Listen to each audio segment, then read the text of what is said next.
তিলাওয়াতের ভাজে ভাজে সুরের অলংকার, এ কোরআন বাণী যে আল্লাহর, এ কোরআন বাণী যে আল্লাহর। আসসালামু আলাইকুম ওয়া রাহমাতুল্লাহি ওয়া বারাকাতুহু। আস-সুন্নাহ ফাউন্ডেশনের অনন্য আয়োজন সহজ সূত্রে কোরআন শিখির চতুর্থ পর্বে আপনাদেরকে স্বাগতম।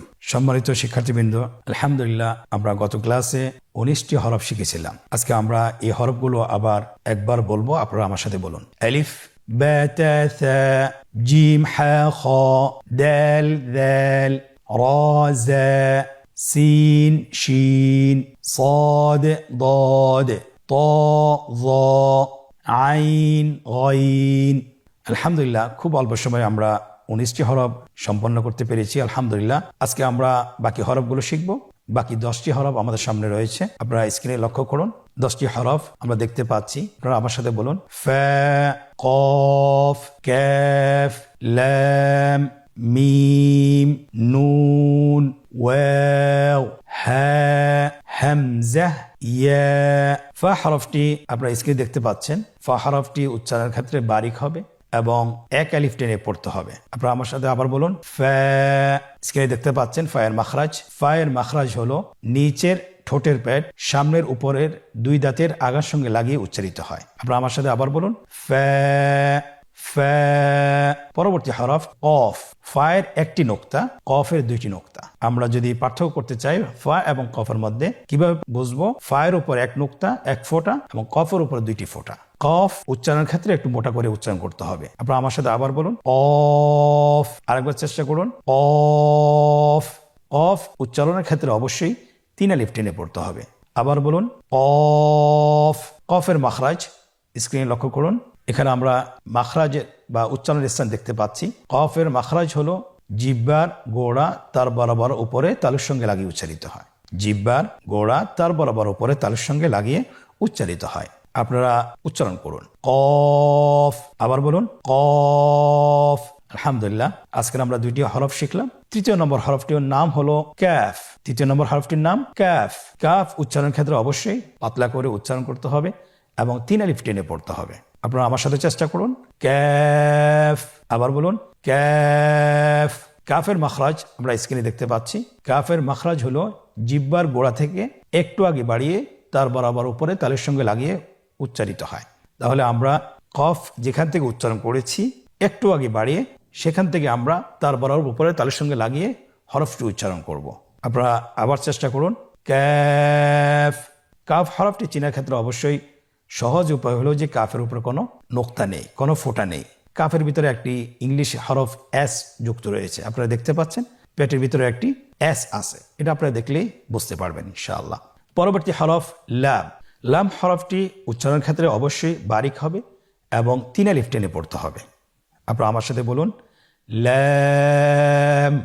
লাম হরফটির মাখরাজ হলো জিহ্বার আগার কিনারা উপরের দাঁতের মাড়ির সঙ্গে লাগিয়ে উচ্চারিত হয়। আপনারা আমার সাথে একবার চেষ্টা করুন লাম। আবার বলুন লাম। পরবর্তী হরফ আমরা যেটা দেখতে পাচ্ছি স্ক্রিনে লক্ষ্য করুন। মিম। হরফটির নাম কি? মিম। মিম হরফটি উচ্চারণের ক্ষেত্রে অবশ্যই বারিক হবে, পাতলা হবে এবং 3 আলিফ টেনে উচ্চারণ করতে হবে। আমার সাথে আরেকবার চেষ্টা করুন। মিম। আবার বলুন মিম। হরফটির উচ্চারণ স্থান 2 ঠোঁটের শুকনো স্থান থেকে উচ্চারিত হয়। এই যে আমরা 2টি ঠোঁট দেখছি, এটা যে শুকনো অংশ আসছে সেখান থেকে হরফটি উচ্চারিত হয়। হ্যাঁ, 2 ঠোঁট চেপে ধরে আমরা উচ্চারণ করব মিম। আবার বলুন মিম। আলহামদুলিল্লাহ আমরা আজকের পর্বে অনেকগুলো হরফ শিখলাম। পরবর্তী হরফের নাম হলো নুন। আপনারা স্ক্রিনে দেখতে পাচ্ছেন নুন হরফটির উপর একটি নোক্তা রয়েছে। একটি নোক্তা যদি থাকে তাহলে আমরা বুঝতে পারবো যে এটা হরফটি হলো নুন। নুন হরফটি উচ্চারণের ক্ষেত্রে অবশ্যই পাতলা করে উচ্চারণ করতে হবে এবং 3 আলিফ টেনে পড়তে হবে। আপনারা আমার সাথে বলুন নুন। আরেকবার চেষ্টা করুন নুন। নুন হরফটির উচ্চারণ স্থান হচ্ছে জিহ্বার আগা তার বরাবর উপরে তালুর সঙ্গে লাগিয়ে উচ্চারিত হয়। আপনারা স্ক্রিনে দেখতে পাচ্ছেন জিহ্বার আগা তার বরাবর উপরে তালুর সঙ্গে লাগিয়ে উচ্চারিত হয়। আপনারা জিহ্বার আগাটা তার বরাবর উপরে তালুর সঙ্গে লাগিয়ে উচ্চারণ করুন এবং আমার সাথে বলুন নুন। আবার বলুন নুন। আজকের পর্বের পরবর্তী হরফটি হলো ওয়াও। আমরা স্ক্রিনে দেখতে পাচ্ছি ওয়াও হরফটি উচ্চারণের ক্ষেত্রে বারিক হবে এবং 3 আলিফ টেনে পড়তে হবে। আপনারা আমার সাথে বলুন ওয়াও ওয়াও। 2 ঠোঁট গোল করে মাঝখানে ফাঁক রেখে হরফটি উচ্চারণ করতে হবে। আপনারা আমার সাথে বলুন ওয়াও। আবার বলুন ওয়াও। আবার বলুন ওয়াও। আলহামদুলিল্লাহ, আমরা 7টি হরফ শিখে ফেলেছি। বাকি 3টি হরফ আমরা এখন শিখব। আপনারা স্ক্রিনে লক্ষ্য করুন। পরবর্তী হরফটির নাম কি? হ্যাঁ। হ্যাঁ। হ্যাঁ হরফটি উচ্চারণ ক্ষেত্রে অবশ্যই বারিক হবে এবং 1 আলিফ টেনে পড়তে হবে। আপনারা আমার সাথে বলুন হ্যাঁ। হ্যাঁ হরফটি উচ্চারণের স্থান কণ্ঠনালীর শুরু হতে, অথবা আমরা যদি আরবিতে বলি হলকের শুরু হতে এই হরফটি উচ্চারিত হয়। কণ্ঠনালীর শুরু থেকে উচ্চারণ করুন হ্যাঁ। হ্যাঁ। আলহামদুলিল্লাহ। পরবর্তী হরফটির নাম হলো হামজা। পরবর্তী হরফটির নাম হামজা। হামজা হরফটি উচ্চারণ ক্ষেত্রে বারিক করে উচ্চারণ করতে হবে এবং এখানে টেনে পড়া যাবে না, দ্রুত পড়তে হবে। আপনারা আমার সাথে বলুন হামজা। হামজা। হামজা হরফটি উচ্চারণের স্থান হায়ের মতোই। হা হরফটি যেখান থেকে আমরা উচ্চারণ করেছি একই জায়গা থেকে আমরা হামজা হরফটি উচ্চারণ করব হলকের শুরু হতে। আপনারা আমার সাথে বলুন হামজা। আবার বলুন হামজা। মাশাআল্লাহ। পরবর্তী হরফটির নাম হলো ইয়া। পরবর্তী হরফটির নাম ইয়া। পরবর্তী হরফটির নাম কি? ইয়া। ইয়া হরফটি উচ্চারণের ক্ষেত্রে বারিক হবে এবং 1 আলিফ টেনে পড়তে হবে। ইয়া। আবার বলুন ইয়া। ইয়ার মাখরাজ কোন জায়গা থেকে উচ্চারিত হয়? ইয়া উচ্চারিত হয় জিহ্বার মধ্যখান তার বরাবর উপরে তালুর সঙ্গে লাগিয়ে উচ্চারিত হয়। আমরা জিহ্বার মধ্যখানটাকে উপরে তালুর সঙ্গে লাগিয়ে উচ্চারণ করি ইয়া। আবার বলুন ইয়া। আলহামদুলিল্লাহ, আমরা খুব অল্প সময়ে 10টি হরফ শিখে ফেলেছি। আমরা শুরু থেকে আবার আরেকবার বলি ফা, কফ, কাফ, লাম, মিম, নুন, ওয়াও, হা, হামজা, ইয়া। আলহামদুলিল্লাহ, আমরা খুব অল্প সময়ে 10টি হরফ শিখে ফেলেছি। এখন আমরা 10টি হরফের লিখন রূপ দেখব, কিভাবে লিখতে হয়। হরফগুলো আমরা চিনলাম এবং আমরা শিখলাম, কিন্তু কিভাবে লিখতে হয় সেটা আমাদেরকে জানা দরকার।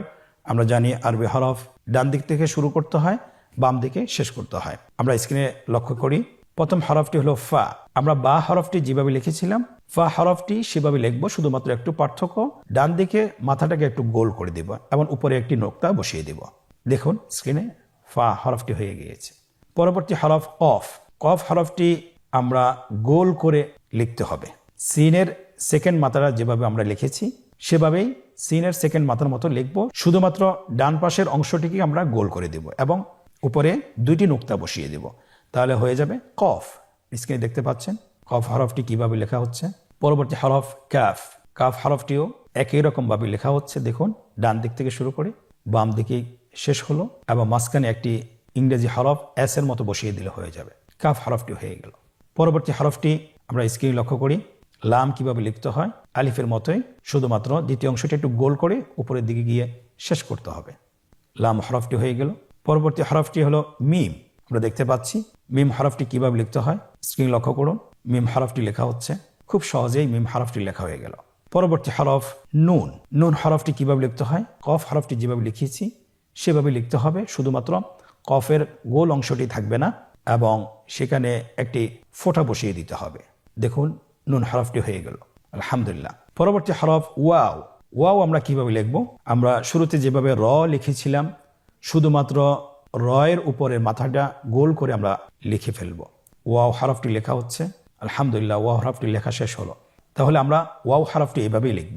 পরবর্তী হরফ হলো হ্যাঁ। হা হরফটি কিভাবে লিখতে হবে দেখুন, যদি আমরা নুনের মতো লিখি শুধুমাত্র উপরের 2টি অংশ আমরা বের করে দেব, 2 দিক থেকে বের করে দেব।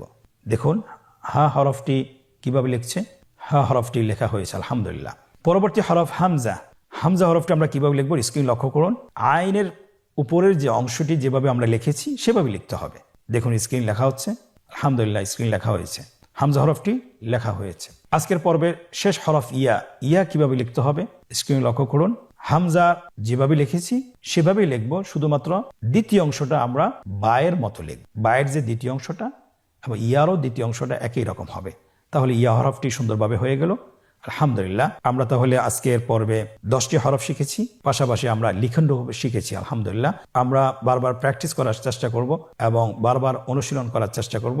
আল্লাহ সুবহানাহু ওয়া তাআলা আমাদেরকে তৌফিক দান করুন। এখন আমরা একটি মজার পর্বে প্রবেশ করব, যেখানে আমরা আজকে কতটুকু শিখতে পেরেছি সেটা নিজেদেরকে যাচাইয়ের মাধ্যমে আমরা জানতে পারবো যে আমরা আজকের পড়াটা কি আমাদের সম্পন্ন হয়েছে কিনা। তাহলে আসুন দেরি না করে আমরা একটু দেখি আমরা কতটুকু শিখতে পেরেছি। আপনারা স্ক্রিন লক্ষ্য করুন, স্ক্রিন দেখতে পাচ্ছেন অনুশীলন। এখানে প্রায় 4টি প্রশ্ন রয়েছে। 4টি প্রশ্নের সঠিকভাবে উত্তর দিতে হবে। 1 নম্বর হলো নিম্নের হরফগুলো সঠিক নামের জায়গায় লিখুন, সঠিক নামের জায়গায় লিখুন এবং পড়ুন। আমরা দেখতে পাচ্ছি এখানে 3টি রো দেওয়া আছে। উপরের রোতে হরফগুলো দেওয়া আছে, নিচের রোতে বাংলা উচ্চারণ দেওয়া আছে এবং মাঝখানের রোটি খালি রাখা হয়েছে। শুধুমাত্র হরফগুলো সঠিক নামের জায়গায় লিখতে হবে। আমরা প্রথম হরফটি দেখছি ফা।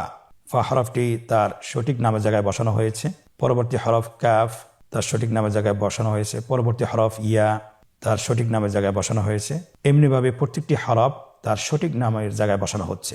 স্ক্রিন লক্ষ্য করুন, বসানো হয়েছে। আলহামদুলিল্লাহ, প্রথম পর্বটি আমরা শেষ করতে পেরেছি। আজকের অনুশীলনের দ্বিতীয় পর্ব, রেখা টেনে হরফগুলোর সাথে নামের মিল করুন। আমরা জানি প্রত্যেকটি হরফের একটি নাম রয়েছে। আপনারা স্ক্রিন দেখতে পাচ্ছেন, ডান পাশে হরফগুলো দেওয়া আছে, আরবি হরফ দেওয়া আছে, বাম পাশে হরফগুলোর নাম দেওয়া আছে। শুধুমাত্র আমাদেরকে হরফগুলোর সাথে সঠিক নামের রেখা টেনে মিল করতে হবে। প্রথম হরফটি আপনারা দেখতে পাচ্ছেন কফ, তার নামের সাথে রেখা টেনে মিল করা হচ্ছে। পরবর্তী হরফ তার নামের সাথে রেখা টেনে মিল করা হচ্ছে। পরবর্তী হরফ তার নামের সাথে রেখা টেনে মিল করা হচ্ছে। এমনিভাবে আমরা প্রত্যেকটি হরফ তার সঠিক নামের সাথে রেখা টেনে মিল করব। আপনারা স্ক্রিন দেখতে পাচ্ছেন প্রত্যেকটি হরফ তার নামের সাথে রেখা টেনে মিল করা হচ্ছে। আলহামদুলিল্লাহ, আজকের অনুশীলনের দ্বিতীয় পর্বটিও আমরা সম্পন্ন করতে সক্ষম হয়েছি। আলহামদুলিল্লাহ, আজকের অনুশীলনের তৃতীয় পর্ব, নোক্তাওয়ালা এবং নোক্তাবিহীন হরফগুলোকে পৃথকভাবে লিখতে হবে। আমরা দেখতে পাচ্ছি স্ক্রিনে ফা থেকে ইয়া পর্যন্ত আজকে 10টি হরফের যে কয়টি হরফ শিখেছি, সে কয়টি হরফের মধ্যে থেকে যেগুলো নোক্তাওয়ালা সেগুলোকে আমরা ডান পাশে লিখি এবং নোক্তাবিহীন হরফগুলোকে আমরা বাম পাশে লিখি। স্ক্রিনে দেখতে পাচ্ছেন হরফগুলো লেখা হচ্ছে। আলহামদুলিল্লাহ, হরফগুলো একে একে লেখা শেষ হয়েছে।